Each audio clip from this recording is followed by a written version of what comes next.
Hello students, good morning, good afternoon, good night. जब भी आप वीडियो देखें आप सभी के लिए नमस्कार।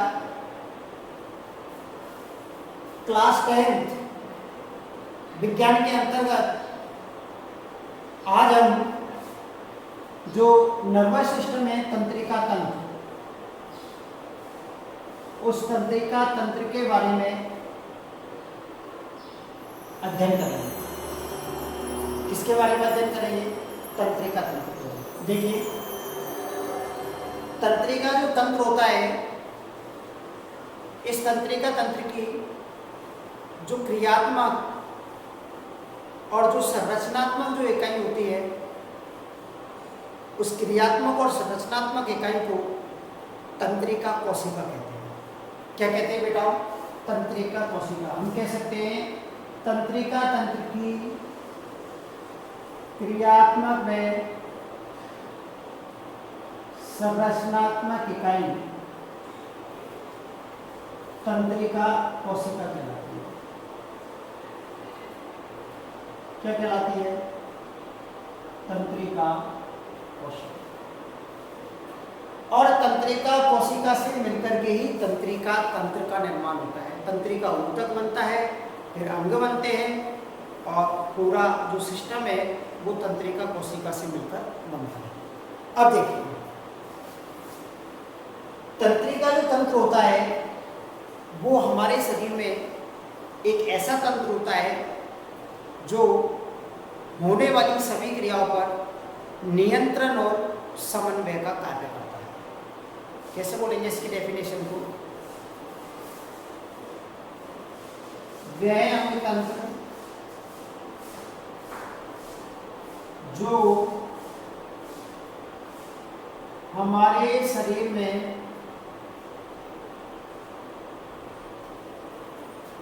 होने वाली सभी क्रियाओं पर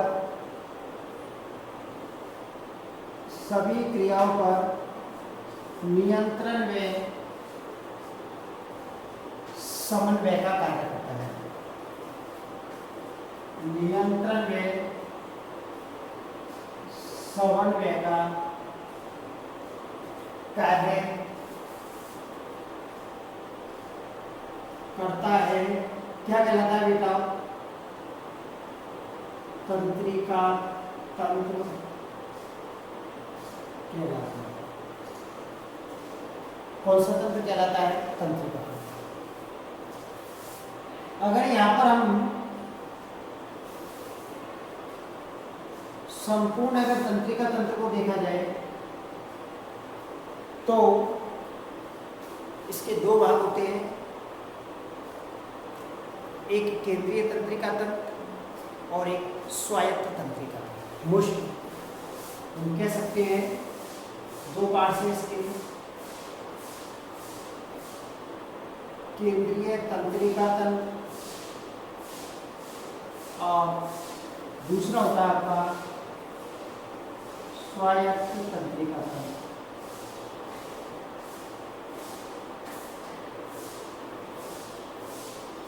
एक केंद्रीय तंत्रिका तंत्र और दूसरा स्वायत्त तंत्रिका तंत्र।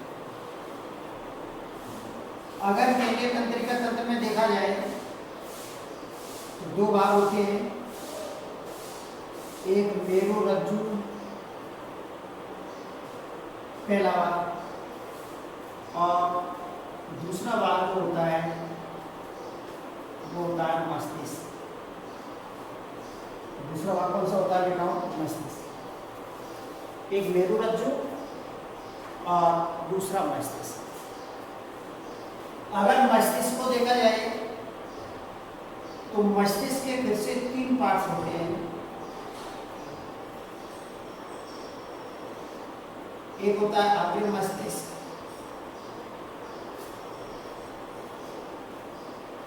ठीक है।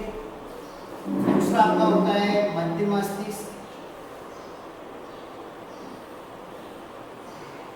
और तीसरा जो आपका होता है वो होता है पश्चिम मस्तिष्क।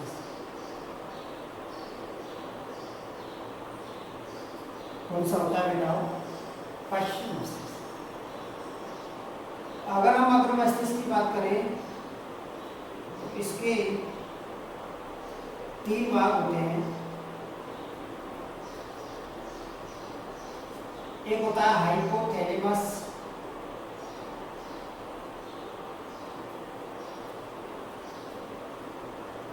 एक भाग होता है प्रेमस्तिष्क, और एक होता है आपका थैलेमस।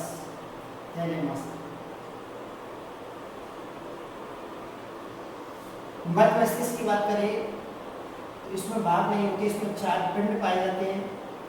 किसके अंदर? मध्य मस्तिष्क में। पश्च मस्तिष्क की बात करें तो इसमें 3 पार्ट्स होते हैं। पॉन्स,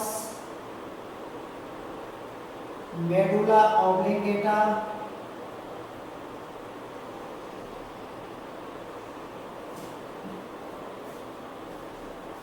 और लास्ट जो भाग है वो है अपनी मस्तिष्क।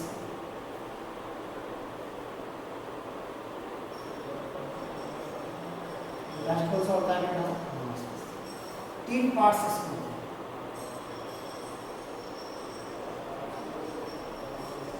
अब हम बात करते हैं स्वायत्त तंत्रिका तंत्र। इसके 2 भाग हैं, एक कायिक तंत्रिका तंत्र, दूसरा इसका जो भाग है परिधीय तंत्रिका तंत्र।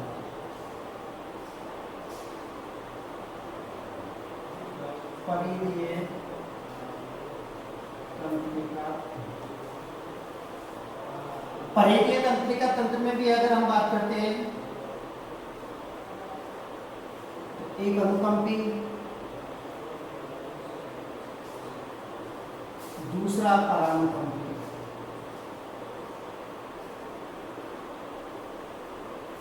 एक अनुकंपी होता है और दूसरा कौन सा होता है?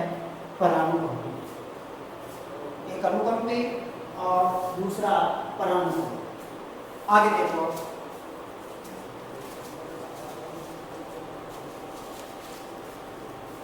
अब यदि हम इनके कार्यों की बात करते हैं तो इन सभी के जो कार्य होते हैं वो अलग अलग होते हैं। एक बार फिर से देखो, तंत्रिका तंत्र वह तंत्र होता है जो हमारे शरीर में होने वाली सभी क्रियाओं पर नियंत्रण व समन्वय का कार्य करता है, तंत्रिका तंत्र कहलाता है। तंत्रिका तंत्र के 2 भाग होते हैं, एक केंद्रीय तंत्रिका तंत्र, दूसरा स्वायत्त तंत्रिका तंत्र। केंद्रीय तंत्रिका तंत्र के 2 हैं, मस्तिष्क, मेरुरज्जु। मस्तिष्क के 3 भाग, अग्र मस्तिष्क, मध्य मस्तिष्क, पश्च मस्तिष्क। इसी प्रकार से स्वायत्त तंत्रिका तंत्र में 2 है, कायिक तंत्रिका तंत्र और परिधीय तंत्रिका तंत्र। परिधीय तंत्रिका तंत्र में 2 हो गए, अनुकंपी और परानुकंपी। अब इनके कार्य हम सबसे पहले बेटा बात करते हैं मस्तिष्क। मस्तिष्क का जो अग्र भाग होता है वो हाइपोथैलेमस, प्रेमस्तिष्क और थैलेमस तीनों से मिलकर बना। ये जो थैलेमस होता है बेटा वो भूख, प्यास, प्यार,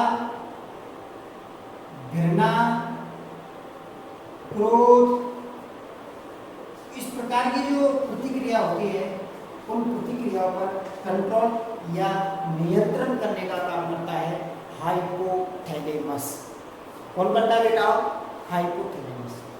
अगर हम प्रेमस्तिष्क की बात करते हैं तो प्रेमस्तिष्क सोचने, समझने,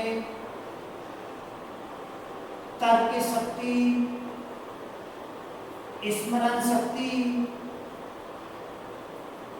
रोना, हंसना, पढ़ना, लिखना, गाना, सोना, सारी जो प्रक्रियाएं होती है वो सभी प्रक्रियाएं प्रेम मस्तिष्क के द्वारा नियंत्रित होती है।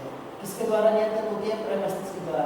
क्योंकि प्रेम मस्तिष्क में अलग अलग क्षेत्र होते हैं जो अलग अलग क्रियाओं से संबंधित होते हैं। जिनसे अलग अलग प्रकार की क्रिया नियंत्रित होती है। इसके बाद आपका आता है थैलेमस। थैलेमस जो होता है वो श्रवण और दृष्टि ज्ञान का केंद्र होता है। श्रवण और दृष्टि ज्ञान का क्या होता है केंद्र, अर्थात हम कह सकते हैं कि ये जो संवेदी व प्रेरक, संवेदी और जो प्रेरक जो तंत्रिका कोशिकाएं होती है वो इसी से ही संबंधित है, इसी से जुड़ी रहती है थैलेमस से। तो संवेदी और प्रेरक जो कोशिकाएं होती है, संवेदी कोशिकाएं, तंत्रिका कोशिकाएं, उन पर नियंत्रण करने का काम करता है, अर्थात प्रेरक और संवेदी कोशिकाओं पर कंट्रोल करने का काम करता है, प्रेरक और संवेदी कोशिका। अगर हम मध्य मस्तिष्क की बात करते हैं तो मध्य मस्तिष्क में बेटा 4 पिंड पाए जाते हैं। क्या पाए जाते हैं? 4 पिंड। इन पिंडों को बोलते हैं कॉर्पोरा क्वाड्रिजेमिन। क्या बोलेंगे इनको? कॉर्पोरा क्वाड्रिजेमिन। ऊपर के जो 2 पिंड होते हैं ऊपर के, वो तो दृष्टि ज्ञान के लिए, और नीचे के जो 2 पिंड होते हैं वो श्रवण ज्ञान के लिए होते हैं। वो श्रवण ज्ञान जो होता है उस पर कंट्रोल करने का काम करते हैं, और ऊपर के जो 2 होते पिंड जो होते हैं वो दृष्टि ज्ञान, और नीचे के 2 पिंड श्रवण ज्ञान के लिए होते हैं। तो मध्य मस्तिष्क जो होता है इसमें 4 पिंड पाए जाते हैं, और प्रत्येक पिंड को कॉर्पोरा क्वाड्रिजेमिन कहते हैं। अगर हम बात करते हैं तो पश्च मस्तिष्क के 3 भाग होते हैं। इसमें जो पॉन्स वाला भाग है ये मस्तिष्क के अन्य सभी भागों को जोड़ता है। पॉन्स पर मस्तिष्क के सभी भाग आकर के जुड़ते हैं। अगर हम बात करें मेडुला ऑब्लिंगेटा, मेडुला जो ऑब्लिंगेटा होता है वो शरीर की अनैच्छिक क्रियाओं पर नियंत्रण करता है। अनैच्छिक क्रियाओं पर क्या करता है बेटा? नियंत्रण करता है। और अनुमस्तिष्क जो होता है वो शरीर की जो ऐच्छिक क्रियाएं होती है उन ऐच्छिक क्रियाओं पर नियंत्रण करता है। ऐच्छिक क्रियाओं पर क्या करता है? नियंत्रण। एक बार फिर से, हाइपोथैलेमस भूख, प्यास, प्यार, घृणा आदि पर नियंत्रण करता है। त्रैमस्तिष्क सोचने, समझने, तर्क शक्ति, स्मरण शक्ति आदि पर कंट्रोल करता है। थैलेमस जो होता है वो संवेदी और प्रेरक जो तंत्रिकाएं होती है उनका केंद्र होता है। मध्य मस्तिष्क में 4 पिंड पाए जाते हैं। प्रत्येक पिंड को कॉर्पोरा क्वाड्रिजेमिन कहते हैं। ऊपर के 2 पिंड दृष्टि ज्ञान तथा नीचे के 2 पिंड जो होते हैं वो श्रवण ज्ञान के लिए होते हैं। पश्च मस्तिष्क का जो पॉन्स वाला भाग होता है वो मस्तिष्क के अन्य सभी भागों को जोड़ने का कार्य करता है। मेडुला ऑब्लिंगेटा जो होता है वो अनैच्छिक क्रियाओं पर नियंत्रण करता है। शरीर की जो अनैच्छिक क्रियाएं होती है, ब्लड प्रेशर है, हृदय धड़कन है, ये इस प्रकार की जो अनैच्छिक क्रियाएं होती है जिन पर कंट्रोल करने का काम करता है। अनुमस्तिष्क जो होता है वो ऐच्छिक क्रियाओं पर नियंत्रण करता है। संतुलन बनाने का जो कार्य होता है, बैलेंस बनाने का जो कार्य होता है वो अनुमस्तिष्क करता है। तो एक कार्य और लिख सकते हैं हम, अनुमस्तिष्क जो होता है वो बैलेंस, संतुलन बनाने का कार्य करता है। संतुलन बनाने का कार्य करता है। जैसे सीधी रेखा में साइकिल चलाना, ठीक है, किसी वस्तु को उठाना, उसमें संतुलन होना बहुत आवश्यक है। तो हम कह सकते हैं कि ये संतुलन बनाने का कार्य करता है। अगला मेरुरज्जु जो होता है वो प्रतिवर्ती क्रिया पर नियंत्रण करता है। प्रतिवर्ती क्रियाओं पर नियंत्रण करता है, या कह सकते हैं कंट्रोल करता है। प्रतिवर्ती क्रियाओं पर क्या करता है? कायिक तंत्रिका जो तंत्र होता है, ये तंत्र केंद्रीय तंत्रिका तंत्र के साथ मिलकर के इसकी हेल्प करता है, इसकी सहायता करता है। जो कायिक तंत्रिका तंत्र होता है वो केंद्रीय तंत्रिका तंत्र के साथ मिलकर के क्रिया करता है। अब परिधीय जो तंत्रिका तंत्र है उसके दो भाग हैं, अनुकंपी, दूसरा परानुकंपी। अनुकंपी जो होता है वो आपातकालीन स्थिति में, संकटकालीन स्थिति में ऊर्जा प्रदान करता है। ऊर्जा क्या करता है बेटा? प्रदान करता है। और आपको पता है जो संकटकालीन स्थिति आती है, आपातकालीन स्थिति आती है हमारे शरीर के लिए, तो ऊर्जा प्रदान होती है, तो हमारा जो रक्त दाब है वो बढ़ जाता है, हमारी जो श्वसन दर है वो बढ़ जाती है, हमारी जो हृदय धड़कन है वो बढ़ जाती है। फिर धड़कन भी क्या हो जाती है? बढ़ जाती है। पुतली का, आंख की पुतली का जो आकार है वो फैल जाता है, आंख की पुतली का आकार फैल जाता है। तो इस प्रकार के जो कार्य होते हैं वो किसके द्वारा? अनुकंपी। अब इसके ठीक विपरीत करता है कौन? परानुकंपी। जब हम आराम कर रहे होते हैं, सो रहे होते हैं, तो आराम की स्थिति में ये ऊर्जा का संचय करता है। तो आप देख रहे हो यहाँ पर ऊर्जा का संचय हो रहा है और यहाँ पर ऊर्जा प्रदान हो रही है। आराम की स्थिति में ऊर्जा का संचय करता है, बीपी लो होगा, श्वसन दर कम होगी, हृदय धड़कन कम होगी, पुतली का आकार सिकुड़ेगा। हम कह सकते हैं पुतली के आकार को सिकोड़ता है। पुतली के आकार को क्या करता है बेटा? सिकोड़ता है। इसके अलावा लार में पाचक रस के स्राव में, लार में पाचक रस के स्राव में वृद्धि करता है। और आपने ये प्रैक्टिकल तौर पे भी देखा होगा कि जब हम सोते रहते हैं, आराम की स्थिति में रहते हैं, तो उस समय आपके मुख में लार अधिक बनती है और पाचक रस का स्राव होता है, तभी जाकर के भोजन का पाचन होता है। क्योंकि रात को जब हम हैवी डाइट खा लेते हैं, तो जो हैवी डाइट है ना, वो सोने से आराम की स्थिति में ऊर्जा का संचय होता रहता है और लार और जो पाचक रस है उसके स्राव में वृद्धि होती रहती है, जिससे भोजन का जो पाचन है वो आसानी से हो जाता है। इसलिए आराम करने के बाद यदि हम पढ़ाई करते हैं तो हमारे शरीर में भरपूर ऊर्जा होती है, क्योंकि आराम की स्थिति में ये जो परानुकंपी होता है वो ऊर्जा का क्या करता है? संचय करता है। तो आराम के बाद ऊर्जा का संचय हो जाता है और आपातकालीन स्थिति में ऊर्जा क्या होती है? प्रदान होती है। तो ये आपका जो तंत्रिका तंत्र वाला चैप्टर है वो आपका कंप्लीट हुआ। इसको आप अच्छी तरीके से रजिस्टर में लिखना और इसके प्रत्येक जो भाग मैंने आपको यहाँ पर बताया वो प्रत्येक भाग के आपको कार्य याद होने चाहिए।